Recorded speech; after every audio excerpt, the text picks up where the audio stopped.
नमस्कार मित्रांनो, आज आपण शिकणार आहे what is rational and irrational number. It is the first topic of the 8th standard of the maths. Before going to the rational and irrational number, let's know what is natural number. Natural number starts from the 1 2 3 4 to infinite number. Whole positive numbers are the natural numbers. Then what is whole number? Whole number starts from the 0 1 2 3 4 and to the infinite. And integers are the positive and negative numbers. All positive and negative numbers are the integers. Let's say what is rational number then. Rational numbers are the written into the m into n. It is the fraction form. It is written in the fraction form. For example, 25/3, 1/2, 3/2, 3. Then some people say that how 3 is the rational number. तुम्हाला सगळ्यांना वाटेल 3 हा rational number कसा. 3 हा rational number आपण जर असं ह्याला लिहिलो तर हा 3/1 होतो आणि हा पण रॅशनल नंबरमध्ये धरला जातो. आपण एका नंबरला आपण रॅशनल नंबर कधी म्हणतो हे बघूया. The number it should be in the form of the m into n. जर आपण m इंटू n ह्या फॉर्ममध्ये जर कुठला नंबर लिहिला तर त्याला आपण रॅशनल नंबर म्हणू शकतोय. अँड m आणि n हा must be integer but n not equal to 0. m आणि n हे इंटिजर असू शकतात पण n हा नॉट इक्वल टू 0 असायला पाहिजे, म्हणजे हा रॅशनल नंबर आपण म्हणू शकतो. तर बघूया how to show the rational number on the number line. तर तुम्हाला वाटेल की आता नंबर लाईन म्हणजे काय. तर नंबर लाईन म्हणजे याला आपण नंबर लाईन म्हणतो. हे आपल्याकडे रॅशनल नंबर आहेत. ह्याला आपल्याला नंबर लाईनवरती कसं दाखवायचं आहे ते आता बघूया. ह्या रॅशनल नंबरचा डिनॉमिनेटर हा 3 आहे सगळीकडे. त्यामुळे आपल्याला ह्या नंबर लाईनवरती प्रत्येक युनिटला 3 भागात डिवाइड करायला लागते. So we need to divide each unit in 3 parts. ही नंबर लाईन आहे 0 1 2 3 आणि -1 -2. आणि ह्याचा डिनॉमिनेटर सगळ्यांचा 3 आहे, त्यामुळे आपण प्रत्येक युनिटला 3 इक्वल भागात डिवाइड केलेला आहे. आता 2/3 हा नंबर लाईनवरती कसं दाखवायचं ते बघूया. 2/3 आता 3 इक्वल भागात आपण डिवाइड केल्यामुळे आपण 1/3 2/3 इथं आलं 3/3 म्हणजेच 1, 4/3 5/3, 6/3 म्हणजे 2, 7/3 8/3 आणि इथं 3 आले. आणि इकडं मायनसमध्ये आलेलं आहे -1/3 -2/3 -1 -4/3 -5/3 आणि इथं आलेलं -2. तर आपल्याला 2/3 दाखवायचं आहे. आता 2/3 कुठे येणार. इथं 0 पण आलेलं आहे, तर 1/3 आलेला आहे आणि इथं 2/3 आलेला आहे.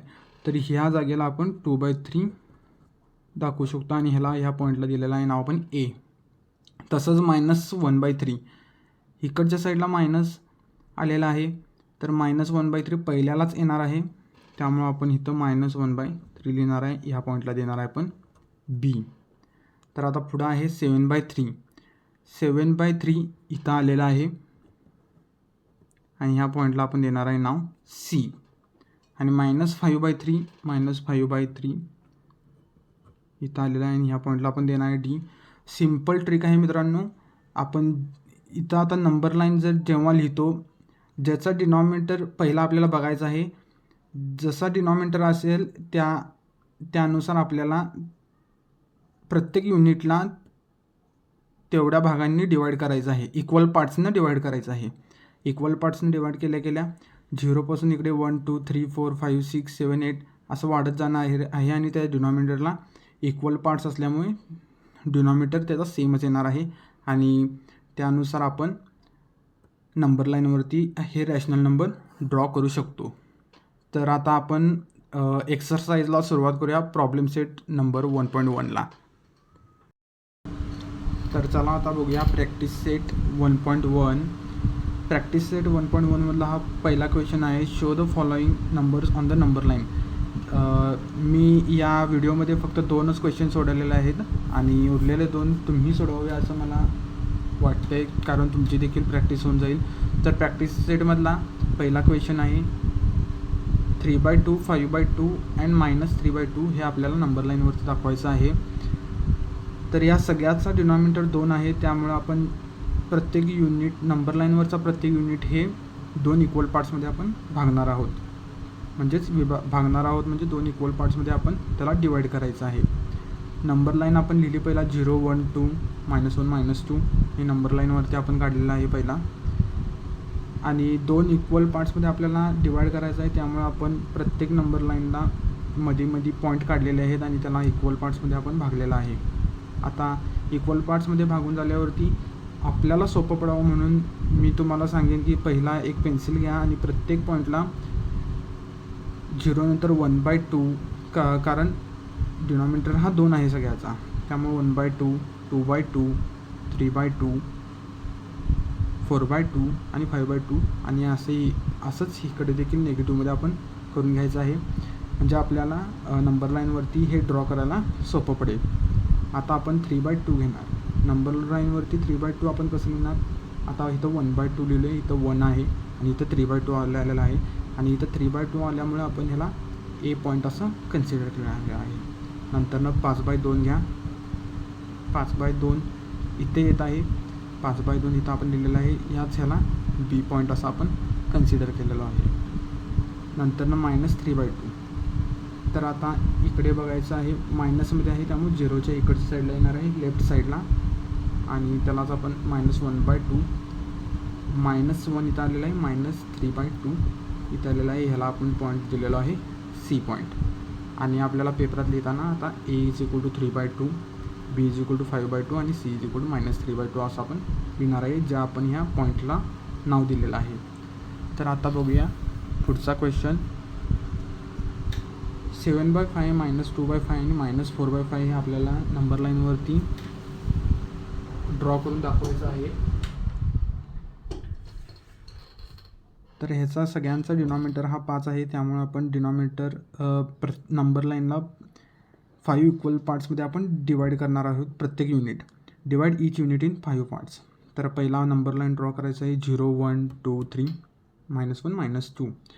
ह्या नंबर लाईनला 5 इक्वल पार्ट्समध्ये आपल्याला डिवाईड करायचं आहे. हेच आपण मध्ये पॉईंट आखलेला आहेत आणि प्रत्येक युनिट आपण इक्वल पार्ट्समध्ये डिवाईड केलेला आहे. आता नंबर लाईनवरती हे ड्रॉ करण्याच्या आधी मी तुम्हाला सजेस्ट करेन की पहिला पेन्सिलनं 0च्या नंतरनं 1/5 2/5 3/5 असं लिहून घ्या पहिला. त्यानंतरनं लिहून झाल्यानंतरनं 7/5 कुठे येतं आहे ते बघायचं. माझ्या 7/5 इथे आलेलं आहे. 1 नंतरनं 1 2 2 दुसरं 1 नंतरनं 2 नंबरच्या लाईनला 7/5 आलेला आहे आणि मी ह्याला ए पॉईंट असं कन्सिडर केलेलं आहे.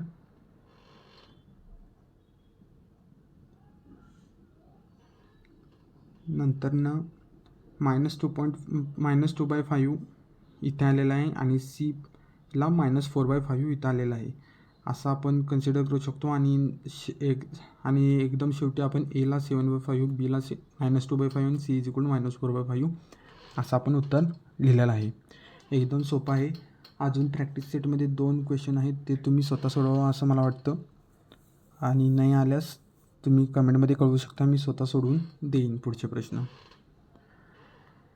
तर आता प्रॅक्टिस सेटमधला दुसरा क्वेश्चन आहे की observe the number line and answer the following questions. He number line दिलेली आहे प्रॅक्टिस सेटमध्ये आणि त्यानुसार आपल्याला क्वेश्चनचे आन्सर द्यायचे आहेत. Which number is indicated by the point B. Point B इथे आहे.